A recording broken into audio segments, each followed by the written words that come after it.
I'm Trevor Williams with Global Atlanta, and we're here with Kevin Glass, the headmaster at the Atlanta International School. Mr. Glass, thank you so much for having us here. You're welcome. Thank you, Trevor. Really appreciate this. You've joined the Atlanta International School in July, is that correct? Yeah, we moved here with our family, beginning of July. And talk a little bit about your career in international education, how you got into it, and some of the places you've been posted. This is our fifth posting, and I've had 17 years in international schools. The previous 5 years we were in Tashkent in Uzbekistan in Central Asia, in the middle of the old Great Silk Road, again working in an international school. My wife Stephanie is German. She's a career diplomat with the German Foreign Service, and she was the German consul in Uzbekistan. And then before that we had 5 years in San Jose, Costa Rica. Again, I was working at an international school down in San Jose, and Stephanie was the consul for Germany. Before that we were in Lomé, Togo in West Africa. In fact, that's where Stephanie and I met and got married. We were playing volleyball on the beach with a local volleyball team. I was with an IB boarding school in West Africa, and Stephanie was with the German Foreign Service. And before that I had a posting in what became South Africa, the International School of South Africa. But when I went out there in 1992, it was one of the old apartheid homelands of Bophuthatswana, and so it actually ceased to exist in 1994 with the elections. Where are you from originally, and how was international consciousness ingrained into your mind and life? Well, I'm from the northeast of England, from a very working class, white Anglo-Saxon, Protestant, monolingual, monocultural background, where everybody was the same. And in my high school, there were no ethnic minorities. There were no different colors or races or even religions there at all. It was a complete, as I said, monoculture, monolingual background. And my eyes began to be open for me when I went off to university to Manchester to have my first degree. And Manchester at the time in the 80s was a very, very multicultural, multi-ethnic city with large Afro-Caribbean population, large Indian, Pakistani, Bangladeshi population, big Chinatown. And so for me that was the beginning of my journey in terms of having my eyes open to something different. After Manchester I went to Cambridge University for my postgrad. Started a theatre company while I was there because I thought that was going to be my life. And while I was in Cambridge I got involved with education, teacher training and teaching, and I actually loved it. And so what ended up happening was that I came to a sort of pretty fundamental realization. It sounds kind of basic, but that theatre is not real, and education was the most real thing that I could do with my life. And so when the job opportunity came up in Southern Africa, I seized it at that in 1992, leapt at it, and I haven't looked back ever since. I mean, international education is who I am, it's what I do, it's my life, it's my vocation. Talk about your time in Uzbekistan. How was the school there, the Tashkent International School, how was that different 5 years after you arrived? Well, when I arrived, the school was in an old converted Soviet office block, which was pretty grim and pretty nasty. It had just over 100 students, did not have the international baccalaureate program. 5 years later, the school is on a beautiful 14-15 acre campus with the entire international baccalaureate program from preschool, primary years, middle school, the middle years, and of course the diploma program. And we're up to about 400 students.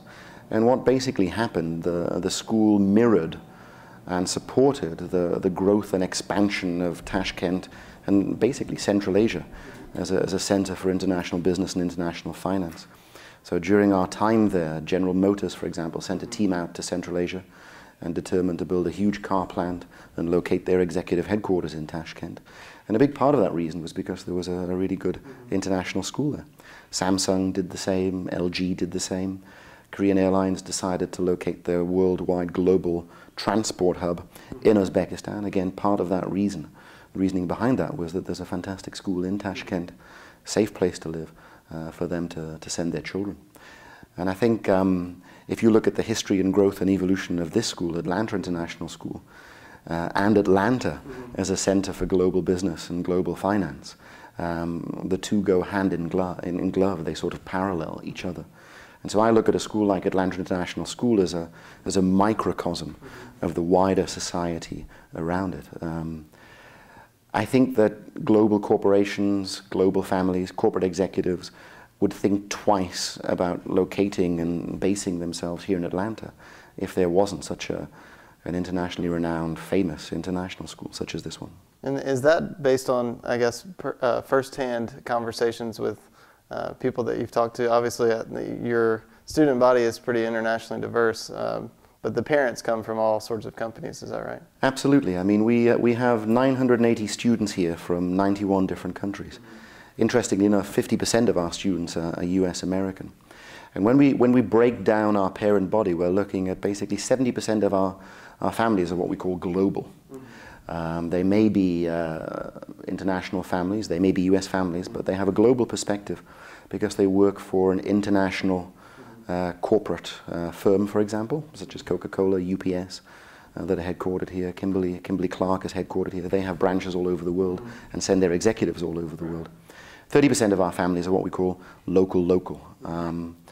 And certainly in talking to our global families, one of the reasons why they picked Atlanta as a posting for them was the fact that there is a fantastic school for them to send their children to. At the same time, you're working to get more local families involved, is that right? Absolutely. One of the central tenets of the International Baccalaureate is that you really need to be firmly rooted in your local country, your local culture, and to establish these really strong, deep roots and relationships with the place that you find yourself. And so as part and parcel of that, we really are reaching out to our local families. The school is probably one of the top 10 most well-known, famous international schools in the world. But if you go a few streets away from where we are now here in Buckhead and talk about Atlanta International School to some local folks, many of them think, oh, is there an international school in Atlanta? And so a big part of what we're doing this year is going to be reaching out to our local families. I think the educational experience for our local families and for our local students is absolutely transformational. If you spend 5 or 10 minutes wandering down our hallways at recess or at lunchtime, it's like being in the United Nations building in New York. And as I said, comparing it to my background, to my education, when I grew up in a monolingual, monocultural setting, if I'd had the chance to go to a school like this, then my narrow vision that I had when I was 17, 18 years old would have been entirely expanded. And when we talk to our local families that have had their children here, not only has it transformed the perspective and the outlook of their children, but it's also completely transformed them as a family, because our community here is immensely close. And so they end up having relationships and friendships with people from 10, 15, 20, 30, even more different countries and cultures that they never would have had if they'd just gone to a local neighborhood school somewhere in the northern suburbs of Atlanta. Well, obviously you have some work to do as far as building awareness, like you said, in the local environment, but how does Atlanta's consciousness as far as the importance of having international education, how does that differ from what you experienced in Tashkent? I mean, how do you feel like your job is different coming in here as compared to there? Let me start with the similarities first of all. The government in Tashkent and the government in Atlanta, certainly the Metro Business Chamber and business organizations that we've met with and spoke to, absolutely understand the strategic importance and value of having a world-famous, renowned international school such as this one and such as the one in Tashkent there. I think the biggest challenge that we face here is, and we've already alluded to this in our conversation, is raising the awareness of what this school is and what it offers to the local families, to the long-term US Atlanta residents. I think that's absolutely the biggest challenge. As I said, I've mentioned before that this is one of the top 10 international schools in the world, and it's located here in the southeast of the United States in Atlanta, Georgia. And waving that flag and shouting that from the rooftops is what we have to do.